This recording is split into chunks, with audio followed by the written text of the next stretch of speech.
नमस्ते आप सभी को। स्वामी न्यूज के योग व स्वास्थ्य चैनल के लाइव में आप सभी का स्वागत है।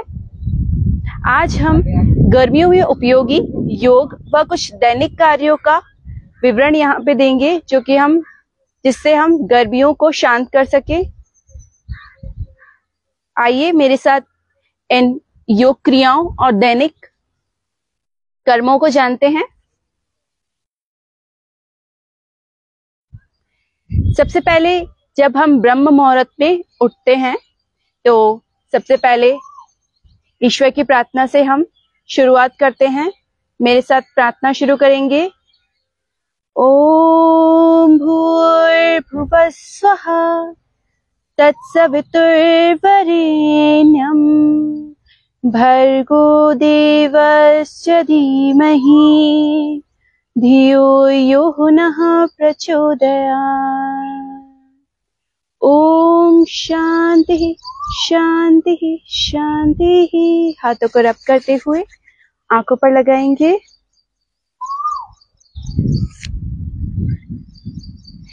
जब हम दिन की शुरुआत करते हैं तो सबसे पहले हमें दातून करना है। दातून करने के बाद हमें नहाना है। नहाने के लिए कुछ ऐसी क्रियाएं हैं जो कि आपके शरीर में गर्मी के तापमान को कम कर सकती हैं। जैसे ब्रह्मरंध्र एक धौती की प्रक्रिया है जिसमें आपको इस तरह से जैसे कपाल रंध्र की एक क्रिया है जो कि धौती में अंतर्धौती में आती है।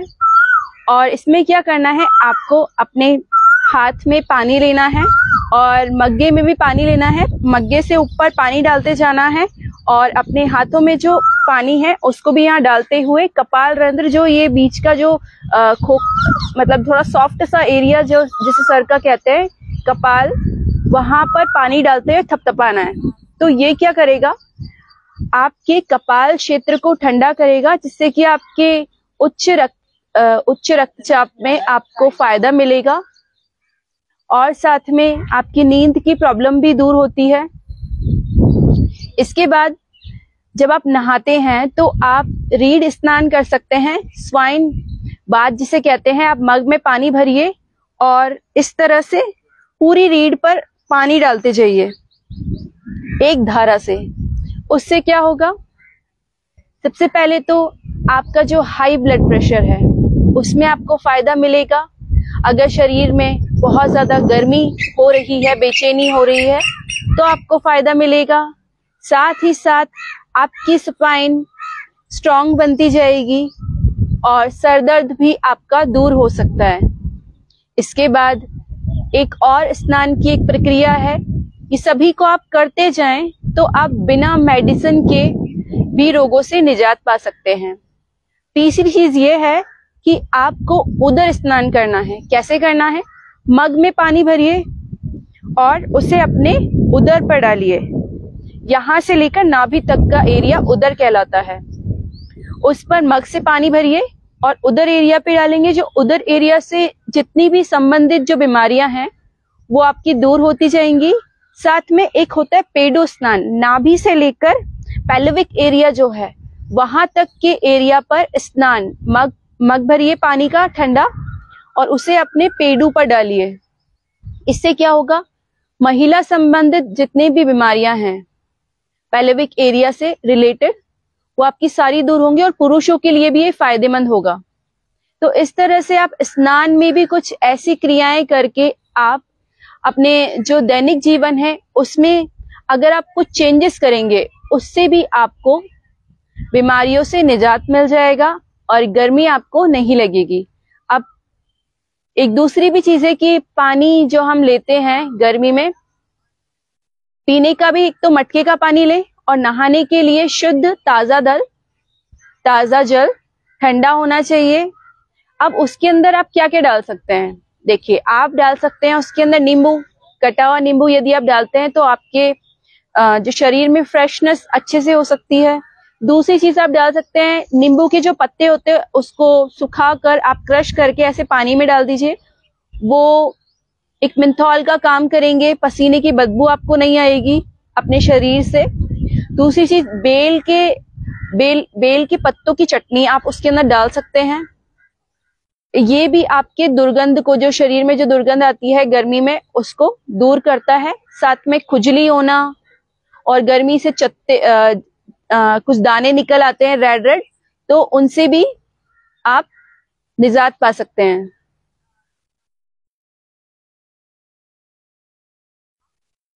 और कुछ खाने के बारे में मैं आपको बता देती हूँ। जैसे गर्मी में काफी आम चीज है, वो है आम। तो रसीले आमों का प्रयोग करें। और आप एक कच्चे जो आम आते हैं उसका कैरी पना जिसे कहते हैं, उसका आप सेवन कर सकते हैं। बेल के रस होते हैं, उनका आप, बेल का रस होता है, उसे आप उपयोग कर सकें ताकि गर्मी से आप निजात पा सकें। और आपका गर्मी यदि आपके शरीर में कम हो जाएगी गर्मियों के समय में, तो आपका मूड भी बहुत अच्छा रहेगा। अब हम कुछ सूक्ष्म व्यायाम करेंगे। सूक्ष्म व्यायाम हमें रोजाना करने चाहिए क्योंकि ये हमारे जॉइंट्स को अच्छा रखते हैं। जैसे पैरों में दर्द होता है तो आप पैरों के ये इन सूक्ष्म व्यायामों को करेंगे तो पैरों के दर्द में आपको निजात मिलेगा। जैसे हमारे पंजों को आगे की तरफ और पीछे की तरफ स्ट्रेच करना है, इनहेल और एक्सेल के साथ। डीप इनहेल और डीप इनहेल और डीप एक्सेल। अब अपने पंजों की, पैरों की उंगलियों को स्ट्रेच करेंगे अंदर की तरफ और फिर बाहर की तरफ। इसे 10-10 बार आप करें। जिन लोगों के एड़ियों में दर्द रहता है, तलवों में दर्द रहता है, तो वो इसे नियमित रूप से करें, आपको दर्द में फायदा मिलेगा। स्ट्रेच करते हुए पूरा रोटेट करेंगे अपने पैरों को, क्लॉकवाइज भी और एंटी क्लॉकवाइज भी। अब पैरों को चलाएंगे अप एंड डाउन। इनहेल करते हुए अपने राइट लेग को अंदर की तरफ लेकर जाएंगे, एक्सेल करते हुए सामने की तरफ। अब दूसरे पैर से भी दोहराएंगे, इनहेल और एक्सेल करते हुए। सारी जितनी क्रियाएं हैं उन्हें 10-10 बार तो करें। अब अपने दोनों हाथों को सामने लेकर आएंगे, मुट्ठियों को बंद करेंगे और खोलेंगे, इनहेल और एक्सेल के साथ।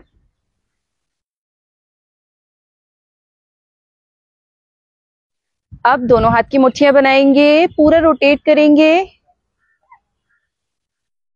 इससे आपके कार्पल और मेटाकार्पल जो बोन्स हैं वो स्ट्रांग हो जाएंगे और मांसपेशियों में जो खिंचाव होता है, असमयक दर्द होता है, उनसे भी आप बच पाएंगे। अब इनहेल करते हुए, ये कोहनी के लिए है। कोहनी के लिए कौन से व्यायाम हुए? इस तरह से व्यायाम। इनहेल करते हुए अपने हाथ को शोल्डर पे रखा, एक्सेल करते हुए सामने, फिर इससे दोहराया दूसरे हाथ से। Deep inhale, deep exhale, deep inhale, deep exhale. अब दोनों हाथ अपने कंधों पर रखेंगे और कंधों को पूरा घुमाएंगे, डीप इनहेल और डीप एक्सेल के साथ पूरा रोटेट करेंगे। फिर अपोजिट साइड भी anti clockwise.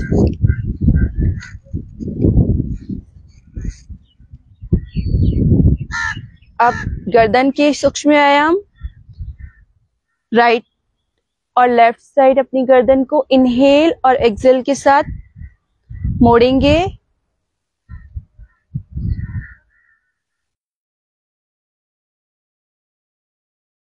Up and down.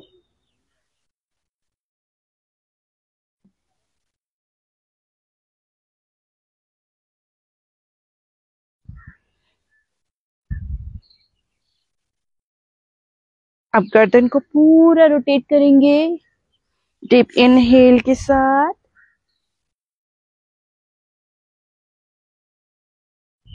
Anti clockwise भी।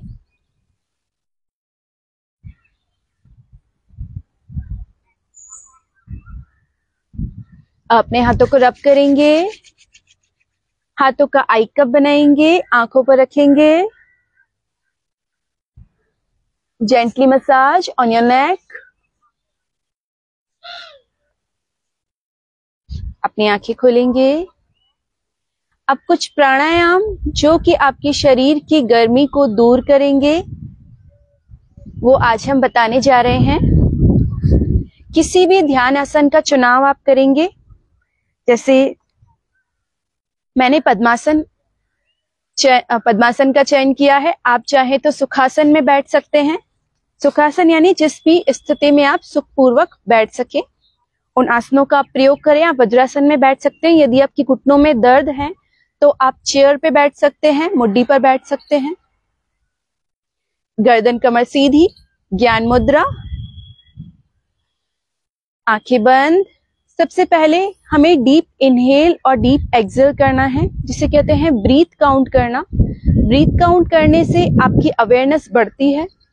साथ में यदि आप किसी विषय पर एक केंद्रित नहीं हो पा रहे हैं, आप कहते हैं कि मेरा ध्यान इधर उधर चला जाता है, किसी भी एक बिंदु पर टिका हुआ नहीं रहता, तो आप ब्रीथ काउंट करके अपने कंसंट्रेशन पावर को बढ़ा सकते हैं। तो 10 बार इनहेल करेंगे और काउंट करेंगे। इनहेल करते समय 1 और एक्सहेल करते समय कोई काउंट नहीं करेंगे। फिर इनहेल करेंगे, काउंट 2। इस तरह से 10 काउंट करना है। यदि आप इसमें आप पूरा ध्यान लगा लेते हैं, आप अच्छे से 10 तक काउंट कर लेते हैं, तब आप इसे रिवर्स में भी काउंट करें, से 10 to 1। हम यहाँ पे आपको करके दिखा रहे हैं।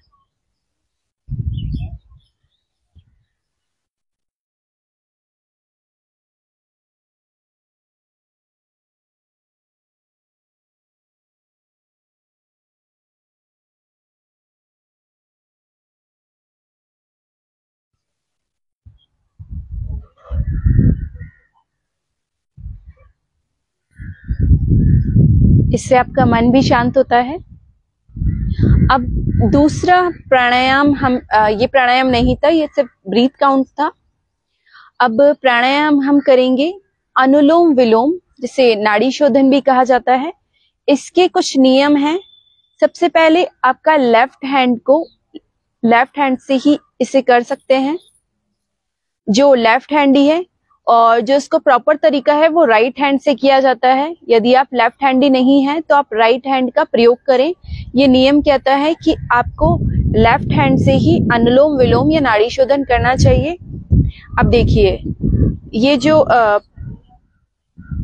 2 उंगलियां हैं मैंने बंद करी है, और ये जो जिससे हम तिलक करते हैं, रिंग फिंगर कहते हैं वो, और अंगूठा हम प्रयोग लेंगे। इसमें डीप इनहेल करेंगे, लेफ्ट साइड से, लेफ्ट नोस्ट्रल से हमेशा शुरुआत करेंगे। डीप इनहेल और डीप एक्सहेल के साथ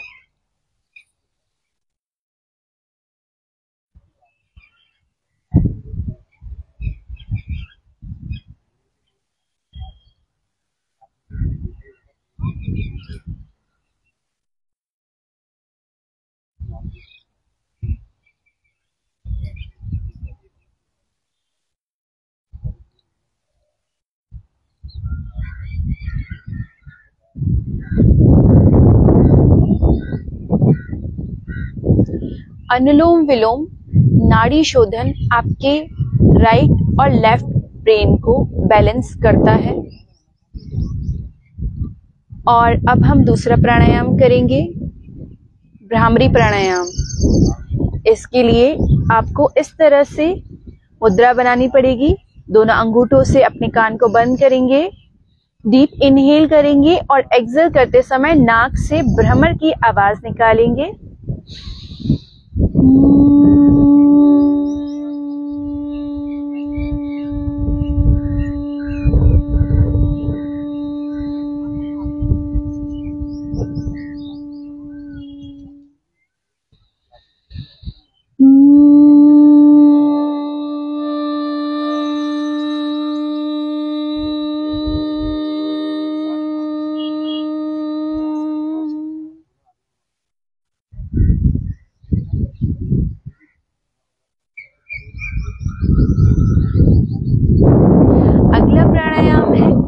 शीतली प्राणायाम। शीतली प्राणायाम के लिए सबसे पहले टंग को सामने की तरफ निकालेंगे और इसे रोटेट करेंगे। शुरुआत के दौर में क्या होता है कि सभी लोग अपनी टंग को रोटेट नहीं कर पाते हैं, इस तरह से फोल्ड नहीं कर पाते हैं। तो हम क्या करेंगे, एक पेन लेंगे या उंगली रख के भी आप इसे फोल्ड कर सकते हैं ऐसे, अगर आप नहीं कर पाते हैं। ये एक शुरुआत है जहां से आप इसे सीख सकते हैं। एक बार वापस देखेंगे, ये इसकी पोजीशन है और अब इसका नियम बताते हैं। सबसे पहले आपको टंग से इनहेल करना है, श्वास भरनी है किससे, जीभ से, और एक्सहेल करना है, प्रश्वास करना है, सांस छोड़नी है अपने लेफ्ट नोस्ट्रल से। लेफ्ट नोस्ट्रल कौन सा, ये राइट और ये लेफ्ट, ठीक है। अब इसकी शुरुआत करेंगे।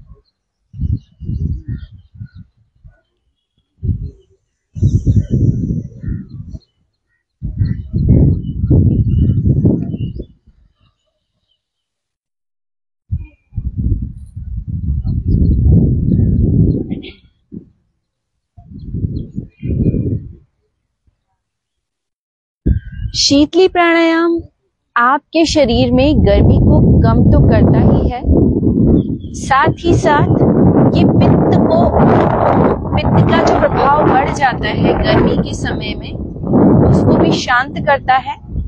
साथ में जो आपके शरीर में चपटे उभर आते हैं, लाल लाल कलर के कुछ दाने शरीर में हो जाते हैं, तो शीतली प्राणायाम से आप उनके प्रभावों को कम कर सकते हैं और मुल्तानी मिट्टी भी लगा सकते हैं। शीतली प्राणायाम का एक गुण यह भी है कि अगर आप बहुत ज्यादा टेंस हो या बहुत ज्यादा हाइपर हो रहे हो, तनाव बहुत ज्यादा हो रहा है, मतलब बहुत ज्यादा नेगेटिव विचार आपके आ रहे हैं, तो आप शीतली प्राणायाम करके अपने मन को स्थिर बना सकते हैं, शीतल बना सकते हैं। इसीलिए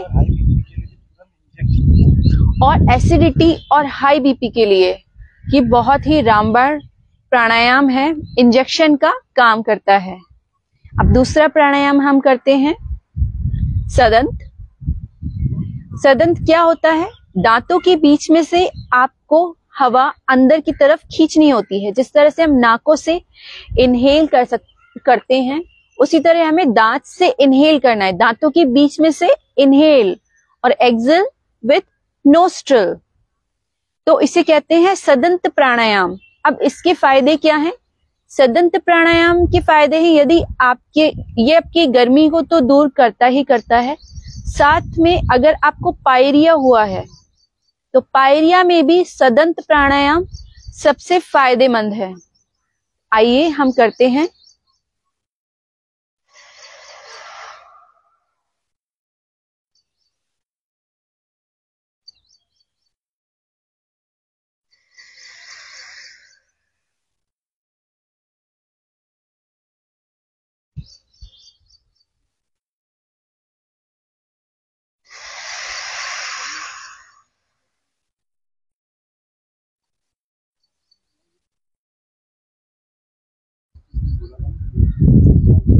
कुछ फायदे मैंने आपको बताए हैं, कुछ फायदे और भी हैं। जैसे यदि आपके मुंह से दुर्गंध आती है या मुंह में छाले होते हैं, तो भी सदंत प्राणायाम आपके लिए बहुत लाभकारी है। अब इसकी सावधानियां भी कुछ हैं, वो आपको ध्यान में रखनी चाहिए। जैसे यदि आपकी आर्टिफिशियल टीथ हैं, नकली दांत आपने लगवा रखे हैं या ब्रिसल्स आपने लगवा रखे हैं दांतों में, तो इस प्राणायाम को अवॉइड करेंगे। और यदि आपके सेंसिटिव टीथ हैं, तो भी आपको इस प्राणायाम को अवॉइड करना है, आपको ये प्राणायाम नहीं करना है। अब दूसरा प्राणायाम करेंगे। दूसरे प्राणायाम को कहते हैं सितकारी प्राणायाम। जैसा कि इसके नाम में विदित है, सितकारी, जिसमें सित की आवाज आए, सित काटने की आवाज आए। इसे कैसे करते हैं पहले देखेंगे। टंग को सामने की तरफ लेकर आएंगे, दांतों से इसे फोल्ड करेंगे।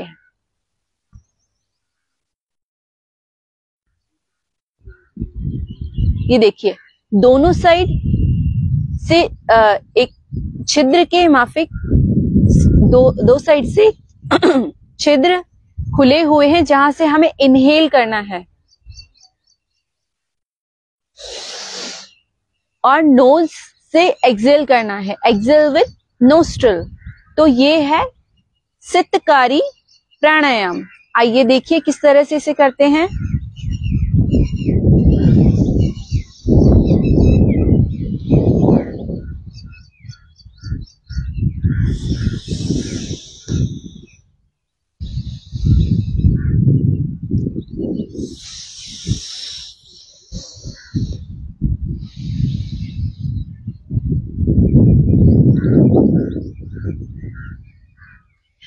हम सितकारी प्राणायाम के फायदे जानते हैं। सबसे पहले फायदा तो यही है कि जैसे ही आप सितकारी प्राणायाम करते हैं, गले में ठंडक का आपको अनुभव उसी समय होने लग जाता है, मन आपका शांत हो जाता है, गर्मी का प्रभाव कम होता है, शरीर में पित्त का प्रभाव जो बढ़ जाता है वो धीरे धीरे कम हो जाता है। आपका मानसिक स्तर जो अप एंड डाउन जिसे कहते हैं उच्च और निम्न, वो भी एक बैलेंस में आ जाता है। ये आपके व्यवहार को भी इक्वल करता है, मतलब व्यवहार ना तो बहुत ज्यादा उत्तेजित हो जाए या बहुत ज्यादा डल, आपके व्यवहार को भी ये मध्य स्तर में रखता है। ये सारे प्राणायाम आपको 3 से 5 बार करने हैं। अगर आप स्टार्टिंग करते हैं तो आप इसे सिर्फ 3 बार करें, यदि आप अभ्यासी हैं तो 5 बार इसे करें। इन सभी प्राणायाम को यदि आप सजगता से करते हैं तो एक प्राणायाम और होता है जिसे कहते हैं केवली प्राणायाम, प्लावनी प्राणायाम। वो यदि आप इसे सजगता के साथ करते हैं इन सभी प्राणायाम को, तो आपका प्राण सहजता से अपने आप किसी एक बिंदु पर जाकर रुक जाता है, जिसे केवली प्राणायाम कहते हैं, और यही समाधि के मार्ग की ओर आपको अग्रसर करता है। आप यदि ध्यान करते हैं तो ये आपके ध्यान को बढ़ाता है। इन सभी प्राणायाम के बाद उद्गित प्राणायाम यानी ओम चैंटिंग, ओम का उच्चारण 3 या 5 बार करेंगे।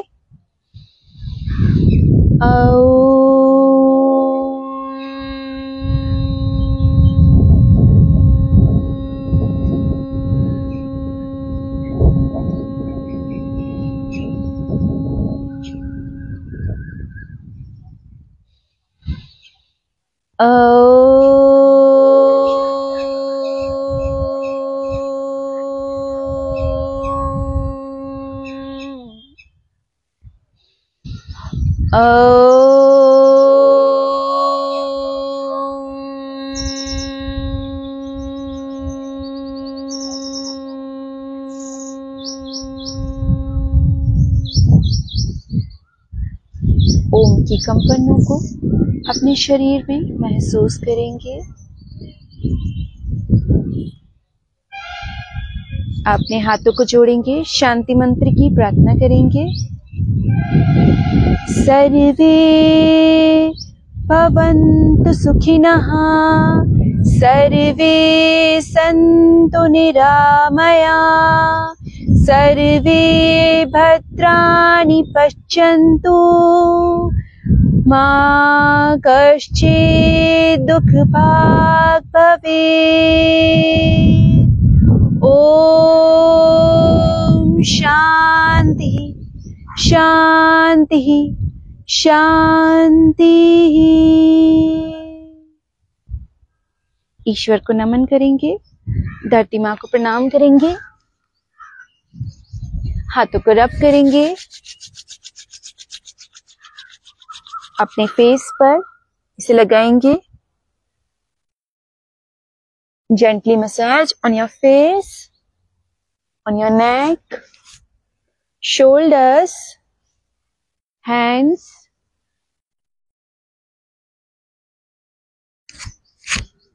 chest, back, stomach, thighs, knees, calf muscles. सबसे लास्ट में अपने सोल यानी तलवों पर अच्छे से मसाज करेंगे